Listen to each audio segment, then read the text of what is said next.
Good morning everyone, welcome to my channel, welcome to the new blog. সকাল সকাল চলে এসেছি জিমে। এবার জিম করে আমি বাড়ি যাব, ফ্রেশ হব আর ব্রেকফাস্ট করব। আজকের ওয়েদারটাও একটু ক্লাউডি আছে। লাস্ট 1 মান্থ ধরে ঠিকঠাক রোদই উঠছে না, উঠলেও 1 আওয়ারের জন্য হচ্ছে। সকাল সকাল ব্রেকফাস্টে হচ্ছে বিটরুট আলাদা সবজি দিয়ে আমার চিলা, রাগির চিলা। নিপেন অফিস চলে গেছে, এখন আমরা বেরোচ্ছি। পুচকুকে স্কুলে ড্রপ করে দিয়ে তারপর আমি অফিস যাব।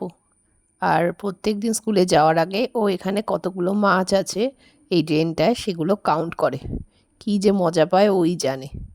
আজকে ব্লগটা বেশি বড় করব না, কারণ অফিস থেকে ফিরে এসে ব্লগ করা আমি টাইম পাই না, এসেই পড়াতে হয়, ব্যাক টু ব্যাক টিউশন থাকে। আর পুচকুকে নামিয়ে অফিস ঢুকতে ঢুকতে আজকে প্রায় 10:30 বেজে যাবে। পুচকুকে নামিয়ে দিয়েছি, এখন আমি অফিস যাচ্ছি। চলো টাটা, বাই বাই, ভালো থেকো সবাই।